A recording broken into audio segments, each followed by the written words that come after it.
தமிழ் மண்ணின் சாமிகள். வணக்கங்க. கிராமங்களில் நாம் கும்பிடுற சாமிகள் ஒவ்வொன்றுத்துக்குமே ஒரு மூல காரணம் இருக்கு. அந்த கிராமத்தில் ஏற்பட்ட ஏதாவது ஒரு அதிர்ச்சி ஊட்டும் சம்பவம், இல்லை உயிரை விட்ட சோகமான நிகழ்வு, இப்படி ஏதாவது ஒரு காரணம் இருக்கும். கணவர் உயிர் விட்ட அப்புறம் மனைவியும் சிதையில குதிச்சு உயிரை விடுற ஒரு நிகழ்வு அந்த காலத்துல ரொம்ப சர்வசாதாரணமா நடந்துட்டு இருந்துச்சு. அப்போ அது ஒரு கௌரவமான விஷயமா கருதப்பட்டது.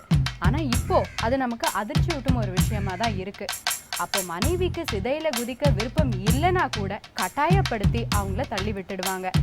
மன்னர்கள் சில பேர் இறக்கும் போது அவங்க மனைவிகள் பல பேர் இந்த மாதிரி சிதையில குதிச்ச சம்பவங்களும் நடந்திருக்கு. இப்ப நாம பார்க்க போற நல்லம்மாவும் தன்னுடைய கணவருக்காக உயிரை விட்டவங்க தான். நல்லம்மா தான் தீகுதித்த அம்மனா மாறி பட்டுக்கோட்டை பக்கத்துல தாமரங்கோட்டை கிராமத்துல எழுந்தருளி இருக்காங்க. அவங்களுக்காக கோயிலும் எழுப்பப்பட்டிருக்கு. இப்போ அந்த கோயிலை பத்தி பார்க்கலாம் வாங்க. திருத்துறைப்பூண்டியிலிருந்து பட்டுக்கோட்டைக்கு செல்லும் வழியில் உள்ள முத்துப்பேட்டைக்கு அருகில் இருக்கிறது தாமரங்கோட்டை. இங்கிருக்கிற தீக்குதித்த அம்மன் கோவிலின் வரலாறு விசித்திரமானது. 150 ஆண்டுகளுக்கு முன்பு நடந்த தீச்சுடும் சம்பவம் இங்கு வாழ்ந்த பெண்ணை தெய்வமாக்கி இருக்கிறது. நல்லம்மா இந்த கிராமத்தில் வாழ்ந்த அவையன் அமிர்தம் தம்பதிக்கு பிறந்த ஒரே மகள். ரொம்பவும் செல்லமாக வளர்ந்த பெண். அவளுக்கு திருமணம் செய்ய பெற்றோர் முடிவெடுத்த போது நல்லம்மா சம்மதிக்கவில்லை.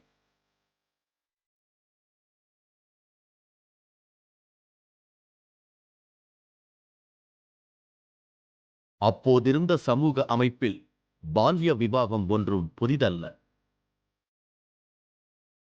நல்லம்மாவுக்கு திருமணம் செய்வது பிடிக்காமல் இருந்தாலும் அவளுடைய விருப்பத்தை மீறி திருமணம் நடந்தது.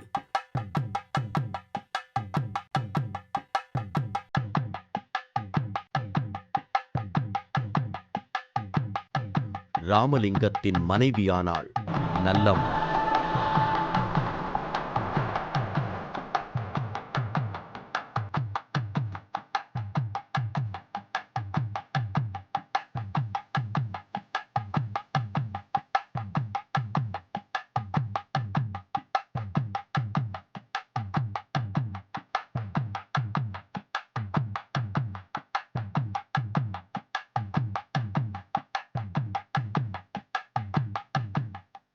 சில நாட்கள் கழித்து ராமலிங்கத்தை ஒரு புது நோய் தாக்கியது.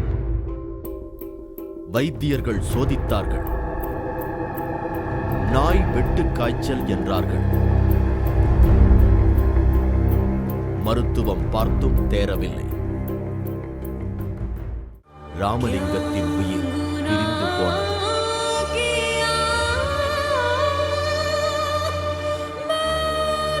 உறவினர்கள் தவித்து போனார்கள். சின்ன வயதில் நல்லம்மாவின் வாழ்வு குலைந்து போனதை பற்றி புலம்பினார்கள். நல்லம்மாவுக்கு அதிர்ச்சி. சட்டென்று வாழ்க்கை இருண்டதைப் போன்ற உணர்வு.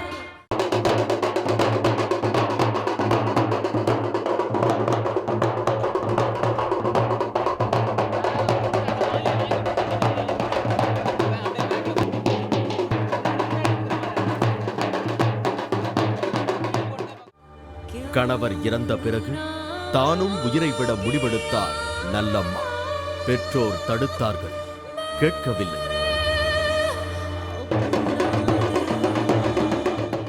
அவங்க கணவர் இறந்த உடனே இவங்களும் உடன்கட்டை ஏற போயிருக்காங்க. அப்போ ஒரு மாமரம் தடுத்துச்சான். உடனே அவங்க சொல்லியிருக்காங்க, நான் பத்தினியா இருந்தா எனக்கு வழி விடுன்னு. உடனே அந்த மாமரம் 2ஆ பிளந்து இவங்களுக்கு வழி விட்டுச்சான்.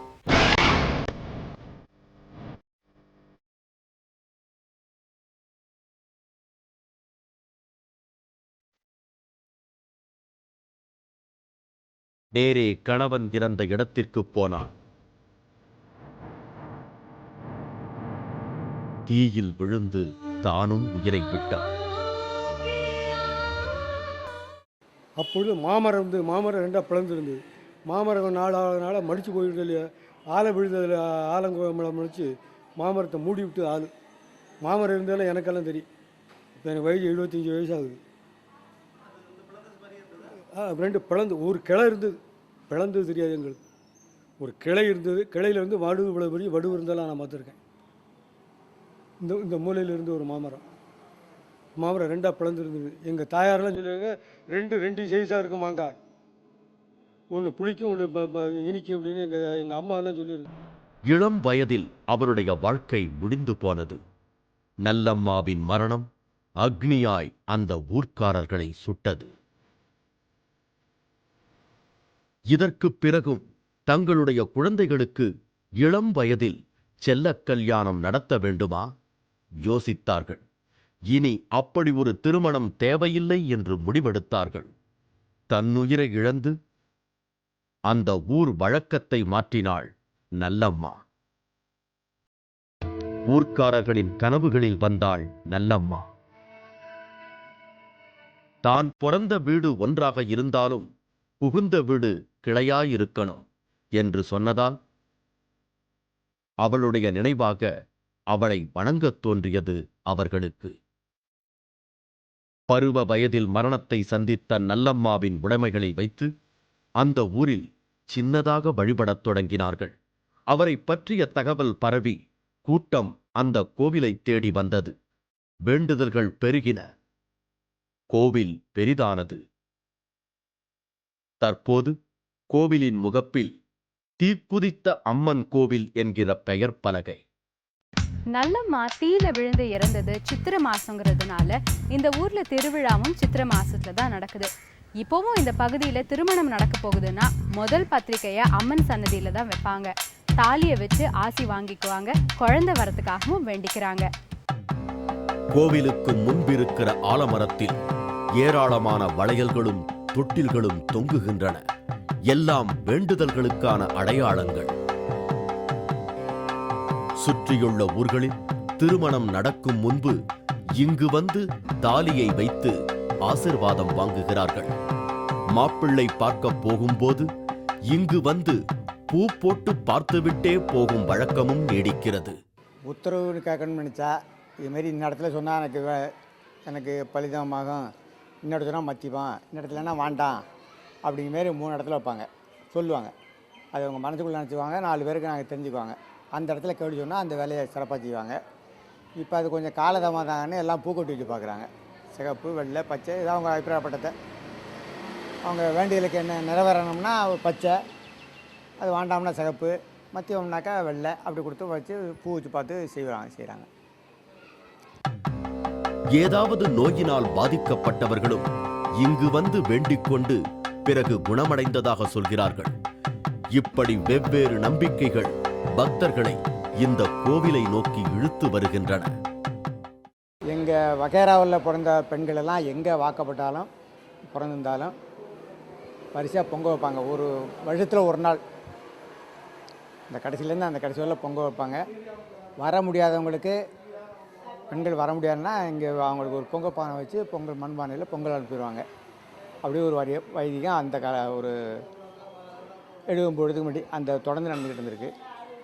அதுக்கு பிறகு படிப்படியாக நாங்கள் கொஞ்சம் விரிவு பண்ணி அதனுடைய வேண்டியல் என்னென்னா, எனக்கு வந்து அரிசியை உடைச்சி கஞ்சி காய்ச்சி வர ஏழைகளுக்கு ஊற்றுங்க அப்படின்னு ஒரு வேண்டியல் அம்பாள் சொன்னதாகவும் அதை வச்சு பண்ணிக்கிட்டு இருந்தாங்க. நல்லம்மா தீயில் விழுந்து இறந்த சித்திரை மாதத்தில் இங்கே நடக்கிற திருவிழாவின் போது தீமிதி விழாவும் நடக்கிறது. நல்லம்மா உடலால் தொட்ட நெருப்பை பக்தர்கள் தங்கள் பாதங்களால் தொட்டு கடக்கிறார்கள். தீமிதியில் பூச்சி விடுறவங்க எல்லாரும் கலந்துக்குவாங்க. அதுக்கு வந்து இன்னார் தான் கலந்துக்கிறது, அப்புறம் ஜாதி அப்படியெல்லாம் ஒரு வித்தியாசமெல்லாம் அங்கே பார்க்குறதில்லைங்க. எல்லாரும் பக்தர்கள் அப்படிங்கிற ஒரு இதுதான். எல்லாரும் இறங்க இது பண்ணுவாங்க. நாங்கள் யாரும் பாகுபாடெல்லாம் காட்டுறதில்ல. இங்கே எங்கள் பங்காளிகள் வகையறா வந்து செங்கப்பட்டாங்கட்டன்னு ஒரு கிராமம் இருக்குது. அது மக்கள் கவிஞர் கல்யாண சுந்தரம் பிறந்த ஊர். அது அந்த ஊரில் ஒரு 50 குடும்பம் இருக்காங்க. அவங்க வந்து கும்பிடுவாங்க. மண்ணங்காட்டில் அது மாதிரி எங்கள் பங்காளிகள் இருக்காங்க. 150 வருஷங்களுக்கு முன்னாடி நல்லம்மா இங்க தீ குளிச்சதா சொல்றாங்க. இதுக்கெல்லாம் காரணம் அப்ப இருந்த சமூக அமைப்பும் நம்பிக்கைகளும் தாங்க. இருந்தாலும் கணவருக்காக உயிர் நீத்தவங்களை சாமியா கும்பிடுற மரபு நம்மிடையே இருக்குங்கிறது தான் இந்த தீக்குதித்த அம்மன் உணர்த்துறாங்க. 150 ஆண்டுகளுக்கு முன்பு நடந்த தீச்சுடும் சம்பவம் நல்லம்மாவை அதே மண்ணில் சாமியாக ஆக்கியிருக்கிறது. இளம் வயதில் நல்லம்மா ஏன் அந்த முடிவை எடுத்தாள்? அந்த வயதில் அக்னிக்குள் இறங்கி தன் வாழ்வை முடித்திருக்க வேண்டுமா? எத்தனையோ கேள்விகளை எல்லாம் புறந்தள்ளி சமூக சாட்சியமாகவும் அணைந்த உயிர் சுடராகவும் நிறைவடைந்து போனார் நல்லம்மா. அதே சமயம் அந்த தீ அணைந்து போகாமல் தீக்குதித்த அம்மனாகவும் நீடிக்கிறார். இனி அடுத்து நாம பார்க்க போற கோயில் தெக்கத்தி மண்ணில் ரொம்பவும் பிரபலமான சுடலை மாடசாமி கோயில். துடியான சாமின்னு சொல்லப்படுற இவருக்கு நெல்லை, தூத்துக்குடி, கன்னியாகுமரி மாவட்டங்கள்ல நிறைய கோயில்கள் இருக்கு. பல இடங்கள்ல இவர் பீடமா இருக்காரு. சில இடங்கள்ல மட்டும்தான் இவருக்கு உருவம் இருக்கு. இதுல ரொம்ப முக்கியமான கோயில் எதுன்னு பாத்தீங்கன்னா நெல்லை மாவட்டம் சீவலப்பேரியில இருக்கிற சுடலை மாடசாமி கோயில் தான். பனைமர காட்டுக்கு நடுவில் இருக்கிற அந்த கோயிலுக்கு இப்ப போலாமா? சுடலை மாடசாமி தென் தமிழகத்தில் பல ஊர்களில் இவருக்கு கோவில்கள் இருந்தாலும் நெல்லையிலிருந்து 12 கிலோமீட்டர் தூரத்தில் இருக்கிற சீவலப்பேரியில் உள்ள சுடலை மாடன் கோவில் ரொம்ப விசேஷம். தாமிரபரணி ஆற்றுக்கு பக்கத்தில் இருக்கிற இந்த கோவிலைத்தான் நாம் பார்க்க போகிறோம். இந்த சுடலை மாட சாமி இங்க வந்ததுக்கு பல விதமான கதைகள் சொல்லப்படுது. விநாயகர் முருகனுக்கு அப்புறம் பார்வதிக்கு பிறந்த 3வது மகன் இவர்னும், இந்த சுடலைக்கு சின்ன வயசுலயே சுடுகாட்டு பிணங்களை சாப்பிடுற பழக்கம் இருந்ததுனால இவரை பூலோகத்துக்கு அனுப்பிட்டாங்கன்னு சொல்லப்படுது. மலையாள தேசத்துல இருந்து இவர் வந்துட்டாருன்னு சில பேர் சொல்றாங்க. எப்படியோ இந்த ஊர் பிடிச்சு போய் இங்கேயே அவர் சாமி ஆயிட்டாரு. சீவலப்பேரி கிராமத்தில் சுற்றிலும் பனைமரங்கள், விரிந்த திடல், அதில் சுடலை மாடன் கோவில். உள்ளே கையில் ஆயுதங்களுடன் உக்கிரமான விழிகள், துடிப்பான மீசையுடன் நிற்கிறார் சுடலை மாடன். பக்கத்தில் முரட்டு அரிவாள்கள். அவருக்கு பக்கத்தில் வனப்பேச்சியும் பிரம்மராசக்தி என்று 2 சாமிகள். சுடலை மாடன் இங்கு வந்த கதை சுவாரஸ்யமானது. சுடலை மாட சாமி இங்க வந்ததும் மாடு மேய்ச்சிட்டு இருக்கிற மாசாணம்ங்கிற ஒரு தன்னோட சக்தியை காமிச்சிருக்காரு. அவர் தான் தனக்கு தினமும் பூஜை பண்ணணும்னு சொல்லியிருக்கிறாரு. பாலகுரு சன்னாசின்னு அவரோட வழி வந்தவங்க தான் இன்னைக்கும் இந்த சுடலை மாட சாமிக்கு பூஜை பண்ணிட்டு இருக்காங்க. இந்த கோயில்ல பிரசாதமா கொடுக்கப்படுறது மயானக்கரையோட மண்ணை தாங்க. இந்த மண்ணை உடம்புல பூசிக்கிட்டா பலவிதமான வியாதிகள் குணமாகுங்கிறது இங்க வந்து குவிற பக்தர்களோட நம்பிக்கை. தாமிரபரணி ஆற்றங்கரைக்கு வந்த சுடலை மாடன் சாமி அங்கு ஆடு மேய்த்துக் கொண்டிருந்த ஒருவரை பார்த்திருக்கிறார். அவரிடம் ஒரு ஆட்டை காண்பித்து பால் கறந்து தா என்று கேட்டிருக்கிறார். ஆடு மேய்த்துக் கொண்டிருந்தவருக்கோ அதிர்ச்சி. பால் தர இயலாத மலட்டு ஆட்டில் எப்படி பால் கறப்பது? திகைத்து போய் நின்றிருக்கிறார் அந்த மனிதர். அவரிடம் பால் கறப்பதற்கான வழிகளை சுடலை மாடன் சொல்ல அந்த அதிசயம் நடந்தது. அந்த ஆட்டின் மடியில் பால் சுரந்தது. அதன்பின் சுடலை மாடன் மாயாண்டியின் புகழ் தாமிரபரணி ஆற்றங்கரையில் நிரந்தரமாக குடிகொண்டது. அந்த ஆடு மேய்த்தவரின் குடும்ப வாரிசுகள்தான் இன்றும் சுடலை மாடன் சாமிக்கு பூசை செய்கின்றனர். எங்கள் தாத்தா முப்பாட்டன் ஆடு மேய்ச்சி நின்றுட்டு பால் கட்டார் மலட்டாட்டில். 12 வருஷம் ஈனாத ஆட்டில் பால் கட்டவர் இவர். ஈனாத ஆட்டில் ஒரு புள்ள போகிற ஆட்டில் இவர் பால் கட்டிருக்காரு. அப்போ இவர் என்ன சொல்லியிருக்காரு, அதில் பாலை பிச்சை பாருக்காரு. அது 12 வருஷம் ஈனாமல் இருந்துச்சு ஐயா, அது எப்படி பால் இருக்கும்? நான் ஓலையை கிழிச்சு தரேன் 3 இனுக்கு, அதாவது பச்சை ஓலையில் 3 இனுக்கு பட்டை மாதிரி, அதில் பாலை பீச்சி பால் இருக்கும் அப்படின்னாரு. அதான் மல்லட்டாட்டில் பால் குடித்தா மாயாண்டி, மலையாளத்திலிருந்து வந்த மாயாண்டி. சுடலை மாடன் இங்கு வந்ததை பற்றி பல கதைகள் உலவினாலும் சுடலை மாடசாமி கழுத்தில் அணிந்திருந்ததாக சொல்லப்படும் ருத்ராட்ச மாலையை எடுத்து காட்டி அதன் பின்னணியை பற்றி சொல்கிறார் கோவில் பூசாரி. இந்த கோவிலில் இதற்கு நேர் எதிரே இன்னொரு சுடலை சாமியின் சிலை. இவரை புதியவன் என்கிறார்கள். பக்கத்தில் ஒரே கல்லில் செய்யப்பட்ட முண்டசாமியின் சிலை.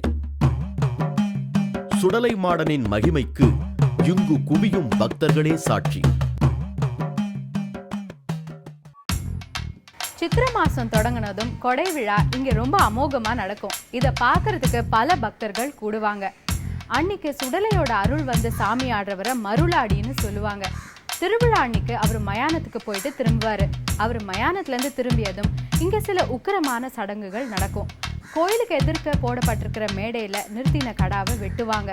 அந்த கடாவை சுடலைக்கு பலி கொடுத்துட்டு அதோட ரத்தத்தை இந்த மருளாடி குடிப்பாரு. தொடர்ந்து நேர்த்தி கடனுக்காக பல ஆடுகள் கொண்டு வருவாங்க இல்லையா, எல்லாத்தோடைய ரத்தத்தையும் இவர் குடிப்பாரு. இது எல்லாத்தையுமே பக்தர்கள் பயத்தோட பார்ப்பாங்க. அப்புறம் அர்த்தசாம பூஜையோட இந்த திருவிழா முடிவுக்கு வரும். சித்திரை மாதத்தில் நடக்கும் திருவிழாவில் அவ்வளவு கூட்டம் இங்கு கூடுகிறது. நேர்த்திக் கடன்கள் நிறைவேற்றப்படுகின்றன.